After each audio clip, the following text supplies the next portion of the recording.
오늘은 스가랴서 9장 말씀을 살펴보는데요. 스가랴서 전체로 보면은 후반기의 시작의 말씀입니다. 그래서 1장부터 8장까지가 전반부의 말씀이고 후반부는 이제 9장부터 시작이 됩니다. 1장부터 8장까지 전반부의 그 내용을 정리하면은 이스라엘 백성들이 바벨론에서 귀환해 가지고 예루살렘으로 돌아와 가지고 성전을 재건해야 되겠다 이렇게 마음 먹고 성벽 재건, 성전 재건 운동을 하다가 중단이 되게 됩니다. 중단이 된 이유는 방해하는 사람들이 많이 있었기 때문이지요. 하나님은 기뻐하실 일이고 민족적으로 마땅히 해야 될 일이지만 이 일을 방해하는 개인도 있었고 주변에 나라들도 있었고 이게 방해를 계속 하게 되니까 이 방해를 핑계 삼아서 성전 재건운동, 성벽 다시 쌓는 그런 공사가 중단됩니다. 그걸 얼마 동안 중단되냐면 16년 동안이나 중단되게 되지요. 바로 이것을 이제 책망하는 거예요. 너희들이 아무리 방해가 있다 할지라도 하나님이 기뻐하실 일이라고 생각하고 마땅히 해야 할 일이라고 생각하면은 방해를 이기면서 해내야지 방해한다고 그것을 핑계 삼아서 16년 동안 손 놓고 있으면 되겠느냐 이렇게 책망을 하시면서 힘을 내라. 방해받는 일은 있어도 반드시 완공될 것이다 라고 약속합니다. 할렐루야. 그러면서 힘내서 어서 사역을 시작하라고 강조했던 내용이 1장부터 이제 8장까지 내용입니다. 여러분 이걸 보면서 우리가 뭘 이제 느끼게 되냐면요. 누가 방해했을까 하는 거예요. 누가 성전 재건을, 성벽 건축을 이렇게 방해했을까? 바로 그것은 이제 개인 몇 사람도 있고 또 주변에 어떤 단체도 있고 나라도 있지만은 그 배후 세력은 바로 마귀지요. 그죠? 마귀는 개인이 하는 일이든 단체가 하는 일이든 국가적인 일이든 하나님 기뻐하는 일은 못하도록 방해합니다. 지금도 마찬가지예요. 우리도 신앙생활 할 때 하나님이 기뻐하는 일을 좀 모처럼 해보려고 하면은 반드시 시험이 오게 됩니다. 여러 가지 방법으로 시험이 오게 되지요. 자, 그래서 자꾸 이제 방해하고 이렇게 하다가 이제 무슨 마음을 갖도록 하냐면은 아이고, 지금은 때가 아닌가 보다. 해도 다음에 하지. 그러면서 이제 미루도록 하는 거예요. 미루도록. 안 하겠다는 게 아니에요. 언젠가 하는데 어려움 없으면 하겠다 하면서 이제 미루죠. 이유가 있는 거지요. 근데 미루다 보면은 해야 될 일이 이제 잊어버리게 되는 거지. 나중에는 포기해서 못하게 한다. 하게 이게 마귀의 의도입니다. 여러분 오늘 우리에게도 마찬가지예요. 성령께서는 하나님의 말씀을 들을 때나 읽을 때나 기도할 때 내가 이것을 해야지, 해야 되겠다 이런 마음을 주세요. 근데 마귀는 그 생각을 함과 동시에 야, 꼭 이때 해야 되겠나? 다음에 해도 되지. 지금은 바쁘지 않아. 지금은 어렵지 않아. 다음에 해. 오늘만 날이냐? 다음에 해도 돼. 올해만 연이 아니야. 내년에도 있고 그 다음에도 있어. 자꾸 하면서 이렇게 미루도록 하는 거예요. 미루도록. 다음에. 그러다가 결국은 잊어버리게 만들고 결국은 못하게 만든다라고 하는 사실이에요. 여러분 이거를 꼭 기억을 하고 그럼 하나님께서는 어떤 의도를 가지고 계실까? 오늘 여기 말씀해 보니까 이제 스가랴서를 통해서 하시는 말씀처럼 하나님이 기뻐하시는 일은 방해가 있어도 미루지 말고 하라는 겁니다. 할렐루야. 여러분 꼭 그러셔야 돼요. 그래서 우리가 하나님의 일을 하려고 할 때 방해가 있을지라도 절대로 그것 때문에 미루지 말자. 어떻게 해서든지 하려고 노력하자.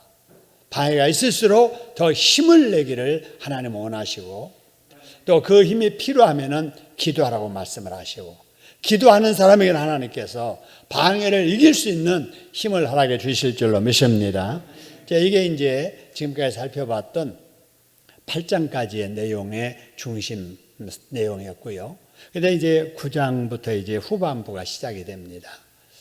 이제 9장부터 오늘 살펴보게 될 말씀인데, 전반부와 다른 면이 뭐냐면은 바로 이제 전반부에서는 현실적인 문제였어요. 금식에 관한 문제, 계속 금식을 해야 될까요? 하는 현실적인 문제, 또 성전 재건 운동을 다시 시작해야 되는 이런 문제, 현실적인 문제였다면, 이제 9장부터는 장차 되어질 미래의 묵시적인 내용입니다. 그래서 종말론적인 앞으로 장래에 일어날 일에 대한 하나님의 말씀이다. 이렇게 여러분 이제 서론적으로 정리하고, 자, 그러면 오늘 본문에서는 하나님께서 뭐라고 말씀하시는가 같이 보지요. 1장 말씀을 보니까 1절에 이런 말씀이 있습니다. 무엇이 내리며 머물리니? 그래서요, 여호와의 말씀이 내리며 머문다라는 말씀이에요. 근데 이 여호와의 말씀이라고 하는 것을 다른 번역하는 성경에서 보면은 하나님의 경고하는 말씀이라는 뜻이에요.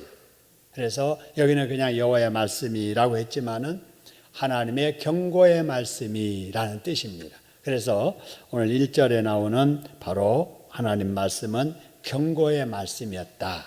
경고의 말씀이 어느 땅에 내렸고 어느 곳에 머물렀다라고 하는 것입니다. 자, 그러면 하나님께서 왜 경고를 하실까 하는 거예요. 경고는 어떤 벌을 내리기 전에 미리 말하는 거거든요. 미리 애들 말 안 들으면 그러잖아요. 너 계속 그러면 매 맞을 거야. 경고잖아요. 너 계속 그러면 용돈 안 줘. 너 집에서 쫓겨날 거야. 이게 이제 경고예요, 경고.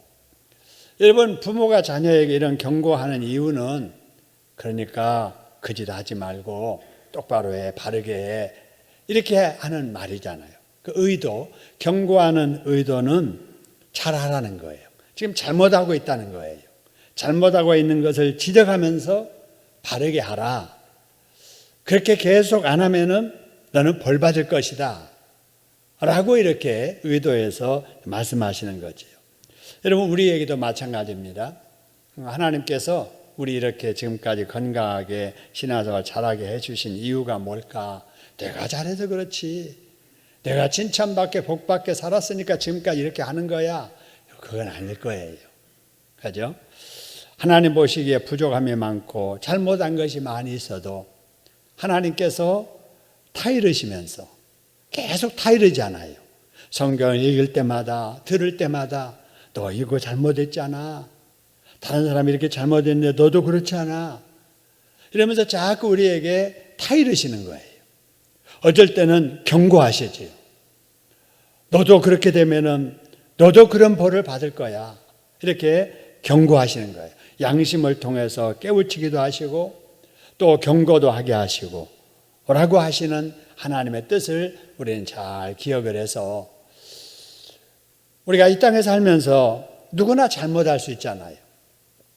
다 잘못할 수 있습니다.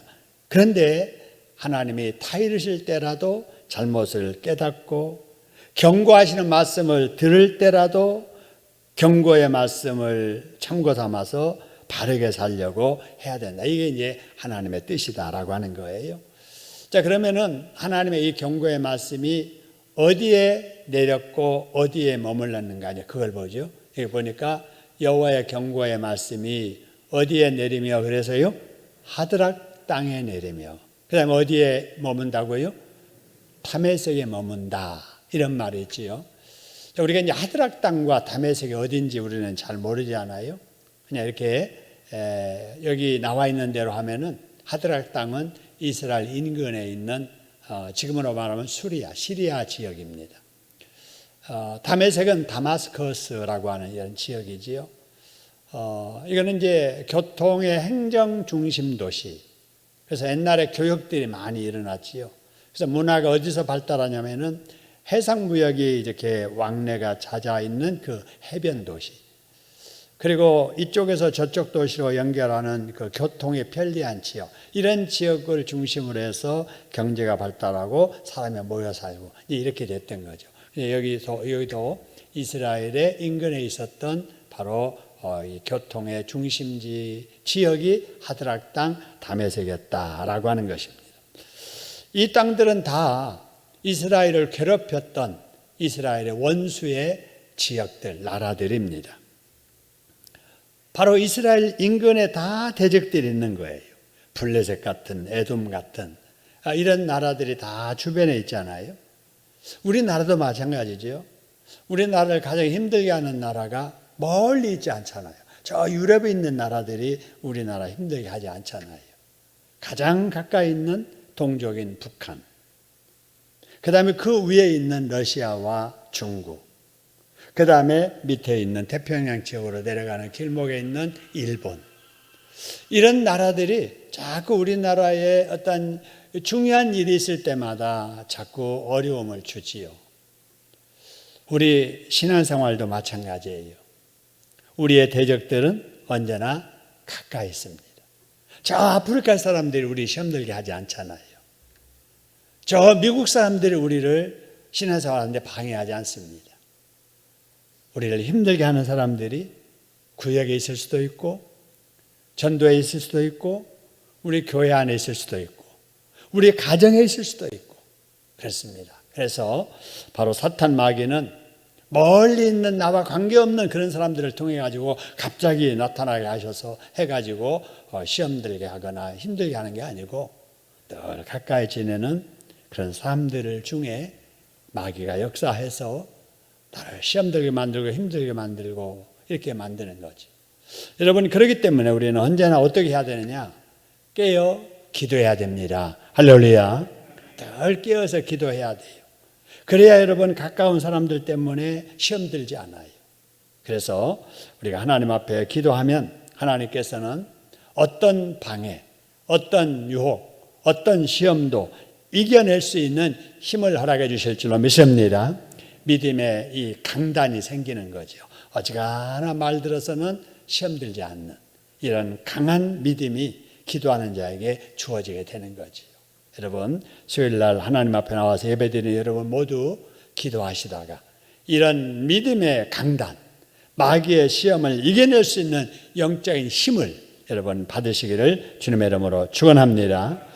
자, 그러면 이제 이런 나라들이 하나님께서 아무리 경고해도 막 안 듣거든요. 그러니까 이런 나라들에 대해서 어떻게 될 것인가 하는 것이 이제 1절에 남아 있습니다. 1절에 보니까 이런 말씀이 있죠. 자, 여호와의 말씀, 경고의 말씀이 이스라엘 인근에 있었던 땅에 이제 내리게 되는데, 이때 사람들과 이스라엘 모든 지파 눈이 여호와를 어떻게 한다고 그래서요? 우러러 본다 하는 거예요. 하나님의 심판은 그냥 아무도 모르게 조용하게 임하는 게 아니고 옆에 사람들, 주변 나라들도 다 알게 하나님의 심판이 임하게 된다 하는 겁니다. 여러분, 그런데 이 하나님의 심판이 이렇게 임하게 될 때 누가 다 보느냐 보세요. 하드락과 다메섹에 머무니 그 사람들과 그 다음에 누구의 눈도 여호와를 우러러 봄이라고 그러세요? 이스라엘 지파도 그 말입니다. 그러니까 하나님의 심판 이렇게 하실 때 하나님의 심판을 받는 그 지역의 사람들도 하나님의 심판하는 것을 보지만 이스라엘 사람들도 원수가 심판받는 것을 보는 거예요. 그러니까 하나님의 심판은 똑같이 내리는데 느끼는 것은 다른 거예요. 심판을 받는 대상들은 멸망을 보게 되고, 여러분 여기 원수들이 하나님의 심판을 받는 것을 보면서 자기들의 이제 문제가 해결되는 거예요. 그래서 하나님의 심판은 양면성이 있지요. 순종하는 자에게는 하나님의 심판이 구원이고 축복이지만 거역하고 하나님 앞에 죄 짓는 사람에게 심판은 바로 벌받고 영벌받는 것이지요. 그죠? 그래서 예수님이 이 땅에 오시잖아요. 오시는 날이 우리에게는 기다리는 날이고 구원받는 날이고 또 축복의 날이지만 불신자들은 그 날이 멸망받는 날입니다. 그러지요? 자, 그래서 우리가 어떻게 사느냐에 따라서 하나님의 일하심이 우리에게 복이 되기도 하고 우리에게 두려움이 되기도 하겠지요. 그렇습니다. 여러분, 하나님이 무서운 분이잖아요. 강력한 분이잖아요. 근데 아무리 하나님이 무서워도 하나님 말씀 잘 듣는 사람에게는 안 무서워요. 담임 선생님이 무서운 선생님 있잖아요. 학기 초가 되면 학부형들이 애들한테 이제 관심 갖는 게 어떤 담임 선생님이 우리 애를 맡을까. 근데 첫날 딱 가보니까 애들이 갔다 와서 우리 선생님 무서워. 되게 무서워. 되게 무서워. 아무리 선생님이 무서워도 숙제 잘하고 공부 잘하고 수업 잘 듣는 아이에게는 무서워요? 안 무서워요? 무서워할 일이 없어요. 그죠? 근데 아무리 순진한 선생님이라도 말 안 듣고 말썽 부리고 공부 안 하고 숙제 안 하면 무서운 선생님이 되는 거지요. 그래서 우리가 이 땅에 살면서 우리가 하나님을 믿되 바르게 잘 믿어서 심판의 날에 우리가 벌받지 아니하고 우리는 구원받고 위로받고 상받고 갚음을 받는 우리들이 되어야 될 줄로 믿습니다. 자, 그 다음에 이제 2절의 말씀입니다. 2절 말씀 보면은요, 이제 하나님의 심판이 이제 그 미치는 영역, 그 지역입니다.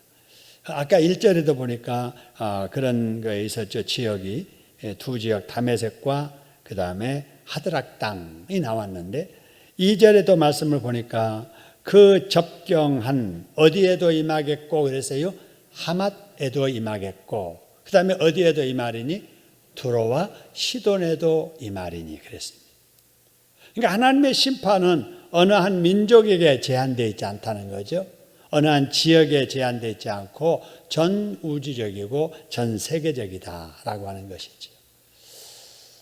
우리 하나님은 전 세계적인 우주적인 하나님이지요. 그러니까 이걸 모르는 사람들은 그냥 한 지역의 한 나라의 그 어떤 문화 속에 갇혀 있는 하나님으로만 생각을 하지요.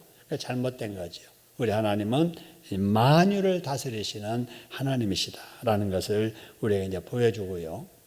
근데 하나님의 심판이 이 지역 이런 사람들에게 임하게 되는데 이유가 있습니다. 이유가 보세요.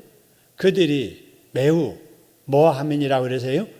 지혜로움이라고 그랬어요. 아니 지혜로우면 왜 하나님의 심판이 임할까?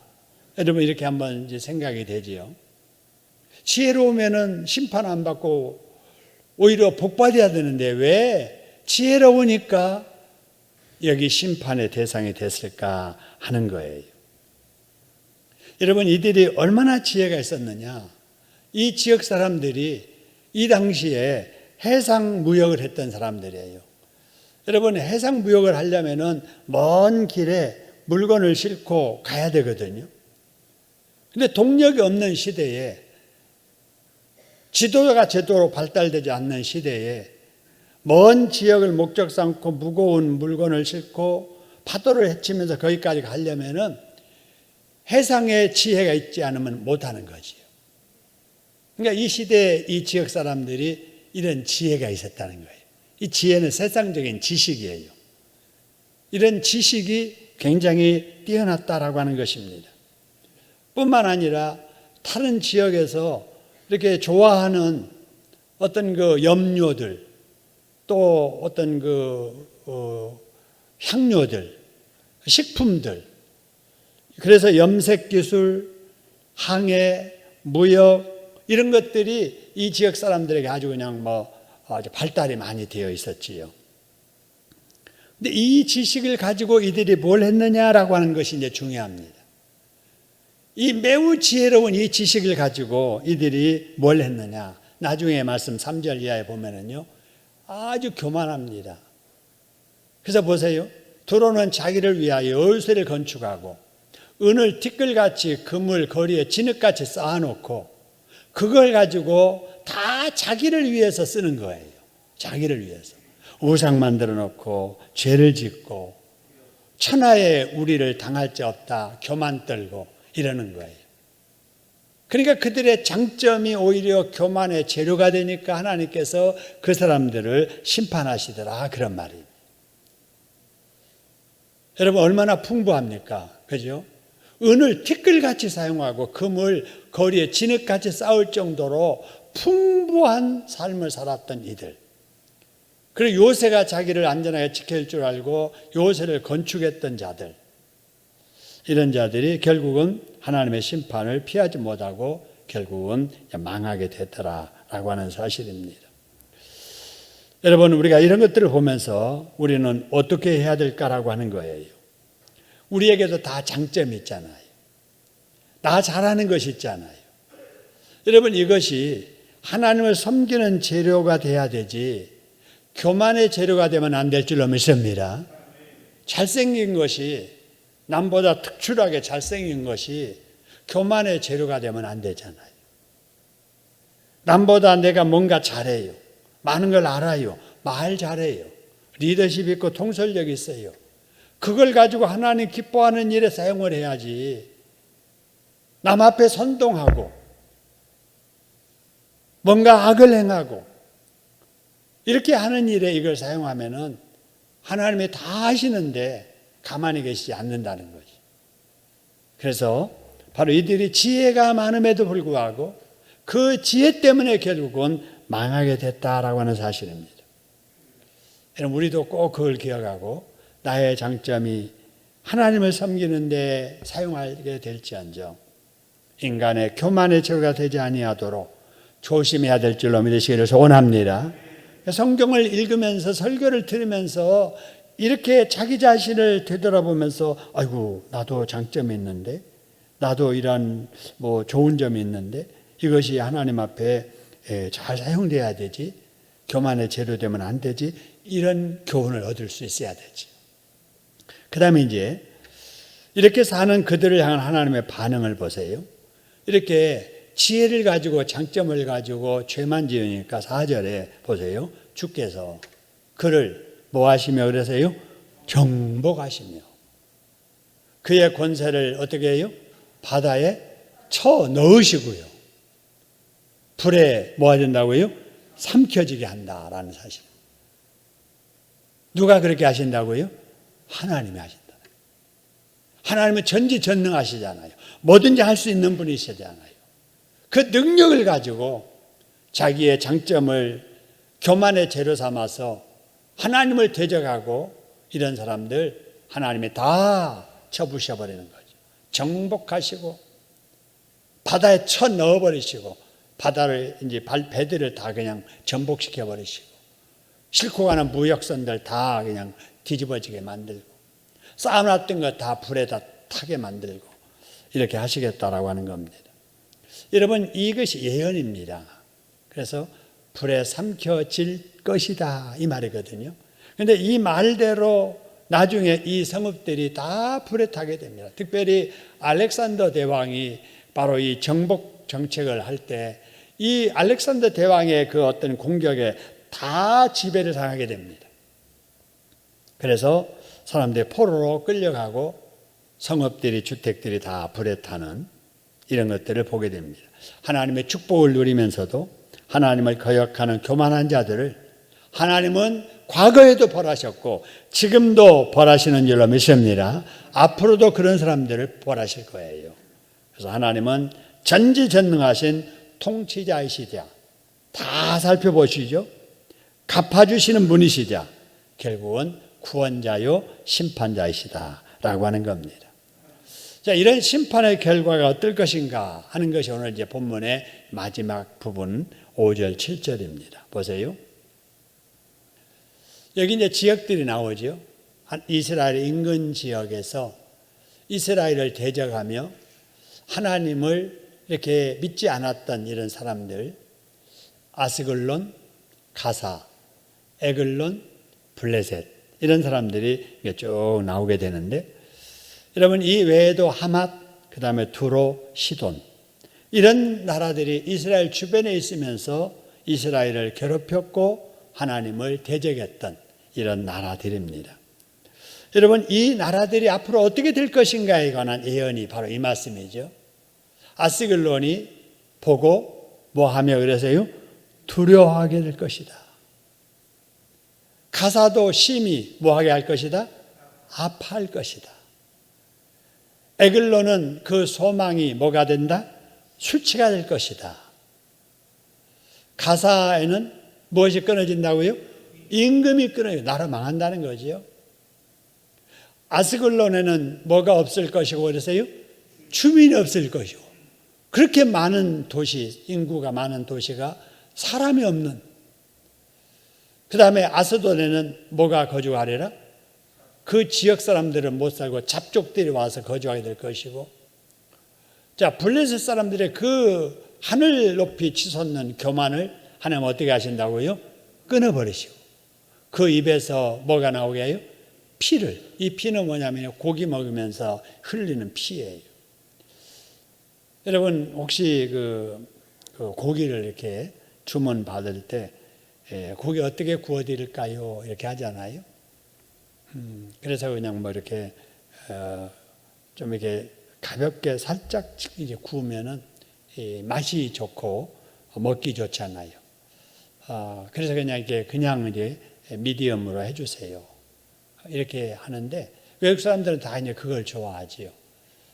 이제 바짝 구워버리면은 딱딱해지고 그러니까.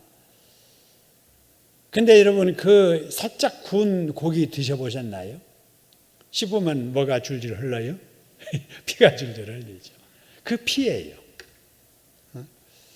그 고기를 씹으면서 흐르는 그 피, 그것을 입에서 제거해버리고 이 사이에서 이에 끼어있는 고기들 그걸 다 제거해버리고 이렇게 하나님께서 그 피를 흘리게 하고 즐기던 것들을 다 끊어버리고 교만을 끊어버리고 나라의 왕통이 끊어져 버리고 소망이 끊어져 버리고 무서워 심히 아파하는 이런 무서운 심판이 결국 임하게 된다라는 것입니다.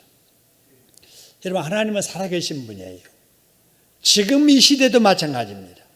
하나님은 지금도 살아계셔서 세상의 나라들을 다 지켜보고 계시고 우리 개개인을 하나님께 다 지켜보고 계십니다. 할렐루야. 때가 되면 반드시 갚으십니다. 할렐루야. 갚으세요. 개인에게도 갚으십니다. 공동체에도 갚으시고 나라에도 갚으십니다. 그래서 우리가 이 땅에 살면서 뭐 가졌다고 뭐 좀 능력 있다고 뭐 잘났다고 그걸 재료 삼아서 교만 떨면은 하나님 앞에 다 심판받게 된다라는 사실이에요. 부족해도 하나님 앞에 순종할 줄 아는 사람, 땀보다 더 좋은 것을 갖췄다면은 그걸 가지고 더 하나님을 기쁘게 드리는 사람이 될 때 하나님께서 갚으셔도 평안으로 갚으시고 복으로 갚으실 줄로 믿으시기를 소원합니다. 당대에도 갚으시지만은 후대에도 자기가 행한 대로 다 후손들이 다 갚음을 받게 됩니다. 여러분 이 땅에 사는 날 동안에 하나님께 복받게 살아가는 저와 여러분 되기를 주님의 이름으로 축원합니다. 이렇게 하나님께서 이 이스라엘 주변에 있는 나라들을 무섭게 심판하시잖아요. 그런데 여러분 8절의 말씀 보니까 정반대로 아끼는 사람들이 있습니다. 보세요.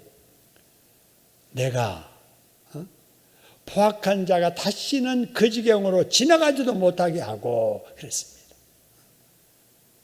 다른 사람들은 다 그 주변 나라들은 다 하나님께서 망하게 하시는데 내가 하나님께서 포악한 자가 다시는 그 지경에 지나가지도 못하도록 내가 눈으로 친히 보면서 지켜주겠다고 말씀하십니다. 할렐루야. 그런데 누구를 그래요? 내가 누구를 그래요? 내 집을. 여러분 여기 내 집이 뭘 의미하느냐 그 말. 내 집. 내 집은 크게 보면은 지금 이스라엘을 말하는 거죠. 여기서 우리에게 적용시키면은 예수 믿는 하나님의 백성들을 말합니다. 할렐루야. 수협에 나오는 저와 여러분을 말합니다. 할렐루야. 내가 내 자식을, 내가 내 교회를, 내가 내 백성을, 내 나라를 그 말입니다. 우리 하나님은 하나님께 속한 자를 책임지십니다. 할렐루야. 다른 사람들은 다 망하게 하셔도 벌하셔도 내 집은 하나님께 속한 하나님의 교회는 하나님께 속한 하나님의 백성은 하나님께서 친히 눈으로 지켜보시며 악한 자들이 그 옆에 지나가지도 못하도록 지켜주십니다. 할렐루야. 얼마나 큰 축복이에요. 그래서 이 땅에 살면서 우리가 복받게 사는 비결은 하나님의 눈에 들게 사는 것입니다. 할렐루야. 하나님 보시기에 인정받게 합당하게 사는 거예요. 그러면 하나님께서 책임져 주십니다. 그럼 끝나는 거예요. 이렇게 하나님께서 하나님의 백성들을 지켜주신다. 근데 이 말씀을 이렇게 쭉 보면서 제가 여기하고 이제 관련된 짝된 말씀을 이렇게 보니까 야, 너무나도 귀한 말씀이 더 이렇게 증폭되는 거예요. 여러분 시편 121편 1절에서 8절까지인데요. 조금 긴 내용인데 한번 색깔이 있는 것부터 한번 두 줄만 한번 읽어보겠습니다. 흰 글씨 두 줄만 읽습니다. 시작. 내가 산을 향하여 눈을 들리라. 나의 도움이 어디서 올까? 나의 도움은 천지를 지으신 여호와에게서로다. 할렐루야. 그렇죠? 내가 산을 향하여 눈을 들리라. 여러분 산을 향하여 눈을 든다. 이 말은 막막할 때 누구 사람을 봐도 도와줄 사람이 없고 어디를 봐도 방법이 없고 이럴 때 그냥 먼 산을 바라보면서 나의 도움이 어디서 올까? 이런 막막한 이런 모습을 한번 연상해 보세요. 여러분 그런 적 있어요? 하도 답답할 때 먼 산을 바라보고 이 일을 어떠면 좋아? 어떻게 해야 돼? 여러분 이런 때가 있잖아요. 여러분 우리 믿는 자들에게는 그 다음 말이 중요해요. 나의 도움이 천지를 지으신 여호와에게서로다. 할렐루야. 천지를 지으시는 그 여호와 하나님이 나의 아버지잖아요. 그죠? 나의 아버지가 막막한 우리들을 책임져 주실 줄 믿습니다. 이게 믿음입니다. 믿음이에요. 그렇습니다. 여러분 자녀들을 우리가 이렇게 잘 지도할 때 내 힘으로 해줄 수 없는 게 많잖아요. 마음은 다 해주고 싶은데 내 한계가 여기까지야. 나 더 이상 하지 못해. 여러분 그럴 때 우리가 꼭 기억해야 될 것은 육신의 부모인 내가 못하는 거, 영적인 하나님 아버지가 더 잘 감당하십니다. 할렐루야. 그래서 자녀들에게 하나님을 의지하도록 나는 부모지만은 여기까지밖에 못해. 너의 하나님 아버지께 믿고 기도해. 하나님이 내가 못하는 거 다 책임져 주실 거야. 할렐루야. 이런 믿음을 가지고 우리 자녀들을 양육하면 좋겠다. 이런 생각을 해봅니다. 저도 인생을 이렇게 살아오면서 정말 그런 것 같아요. 저희 아버님 저 중학교 졸업할 때 돌아가셨거든요. 어머니 혼자 계셨지만은 뭐 경제활동 못하니까 기도는 하고 마음으로는 뭐 자식을 잘 되기를 원하지만 내가 정말 필요한 어떤 현실적인 문제는 아무것도 못 해주셨어요. 근데 저에게 육신의 부모는 떠나서도 영적인 아버지가 옆에 계셔서 육신의 부모가 해주지 못한 것 이상으로 하나님 아버지가 여기까지 인도해 주셨습니다. 할렐루야. 그 아버지가 저의 하나님만 아니잖아요. 그죠? 여러분의 하나님이시잖아요. 여러분의 하나님 아버지께서 여러분의 육신의 부모, 육신의 누구 자식이 해결하지 못하는 거 하나님께서 해결해 주실 줄 믿으시기를 소원합니다. 특별히 하나님께서 우리를 지켜주세요. 그래서 여기 세 번째 줄 보니까 노란 글씨 그 세 번째 줄, 네 번째 줄 같이 한번 읽어볼까요? 여호와께서 너를 실족하지 아니하게 하시며 너를 지키시는 이가 졸지 아니하시로다. 할렐루야. 우리 하나님은 우리를 넘어지지 아니하도록 붙잡아 주시고 졸지 아니하시고 우리를 늘 밤낮으로 지켜주시는 줄로 믿습니다. 정말 그렇습니다. 여러분 운전하실 때마다 목적지에 도착해서 무사하게 도착해서 얼마나 감사한가. 여러분 그럴 때가 많이 있죠. 차 끌고 밖에 나갔다가 집에 돌아와서 주차장에 세워놓고 걸어 나올 때 하나님 감사합니다. 위험한 길거리 전후 좌우 지켜주셔서 감사합니다. 여러분 그런 걸 느끼지 않으세요? 정말 우리 하나님께서는 하나님의 백성된 저와 여러분을 언제나 어디서나 졸지도 주무시도 아니하시고 우리를 지켜주시는 이라 믿습니다. 여호와는 너를 지키시느니라. 여호와께서 내 오른쪽에 내 그늘이 되시나니 낮에 해가 너를 상하지 아니하며 밤에 달도 너를 해치지 아니하리로다. 할렐루야. 이런 하나님이 지금도 여러분에게 함께 하심을 믿으시기를 소원합니다. 뿐만 아니라 여러분 밑에 세 줄 같이 한번 읽어봅니다. 여호와께서 너를 지켜 모든 환난을 면하게 하시며 또 내 영혼을 지키시리로다. 여호와의 너의 출입을 지금부터 영원까지 지키시리로다. 할렐루야. 지금까지만 아니라 앞으로도 지켜주시겠다는 말씀입니다. 환난이 있을지라도 우리를 지켜서 환난 면하게 해주실 것이고 우리의 영혼을 지켜주셔서 마귀의 시험으로부터 우리를 보호해 주실 것이고 우리의 인생살이 마칠 때까지 우리의 출입을 주님께서 영원까지 지켜주실 줄로 믿습니다. 코로나 상황에서도 우리를 지켜주시고 이 어려운 이 시대에도 이단, 사탄, 마귀가 역사하는 이 세대에도 우리를 이 자리까지 인도하신 우리 하나님 끝까지 우리를 지켜주실 줄 믿습니다. 심판의 때는 다가옵니다. 여러분 우리 주님의 재림은 가까우고 있습니다. 재림의 그날 우리는 구원에 들림받는 그날이 되게 될 거지만 하나님을 떠나는 자들 자기의 능력과 지혜를 교만의 죄로 삼는 자들 다 심판받아 멸망하게 될 것입니다. 그래서 하나님의 심판의 날이 우리에게는 구원의 날, 위로의 날, 승리의 날이 되게 되는 거지요.